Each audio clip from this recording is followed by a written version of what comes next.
His name was John Keane, but he called himself Count Dante, the deadliest man alive.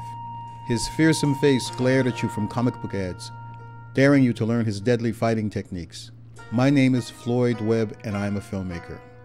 One day, I went searching for his grave and found only an empty patch of ground. Now I'm searching for the real man behind the legend. Why Count Dante? What drives me in the making of this film? British science fiction writer Robert Rankin explains it best. When I grew up in the 50s and into the 60s, America was this kind of mysterious dreamland. But we thought Americans all ride around on horses and I don't know what they do. Lynch people, I'm not quite certain, and fight in Vietnam. There was a subculture, a mysterious subculture, which was a sort of subculture of people like William Burroughs. And in that subculture existed basically semi-mythical characters, like Count Dante. Was he real? Was he not real? For us over in England, yeah, he had to be real, didn't he? The Americans had to have people like that. They had these superhero characters. In 1964, when I was 11 and karate was young, I met Sensei John Keane at the Second World Karate Tournament in Chicago. Back then, he was a respected fighter, promoter, and pioneer of martial arts events. Most importantly to me, he was one of the first to openly teach African American and other non-white students. Keane would later change his name to Count Dante, becoming the Crown Prince of Death. He wore a cape, challenged Muhammad Ali, was a hairdresser for Playboy bunnies, had a pet lion in his dojo, sold used cars, was associated with mobsters of the Chicago outfit, and was consecrated as a voodoo priest. He is still one of the most controversial figures in the history of martial arts today.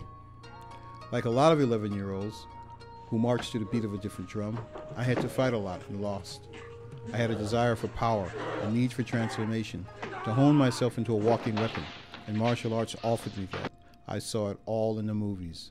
The charismatic John Keane as Count Dante understood this. In comic book ads, for only $5, he offered us the gouging, ripping, tearing skills of the world's deadliest fighting secrets with the Tubemogul death touch. He also gave us official membership in the Black Dragon Fighting Society. As the 1960s gave way to the 70s, Keane could no longer separate himself from the macho marketing tool that he created. In the midst of his personal success and the swirling controversy over his ads, a strange event took place. On April 23, 1970, he led a group of 5 martial artists into the Green Dragon Society's Black Cobra Hall of Kung Fu. The life of his best friend, Jim Konsovic, was lost, and he would never recover from the personal blame he felt. According to his former lawyer, Bob Cooley, he was later mastermind of the 1974 Purelator Vault robbery that netted $4 million. Soon after the robbery, Dante mysteriously died and was buried in an unmarked grave. The making of every film is a journey of discovery. The making of this one has had some of the same intensity and insanity as its subject. To tell this story, I've been harassed, threatened, and sued, but it still has to be told, and I still have to tell it.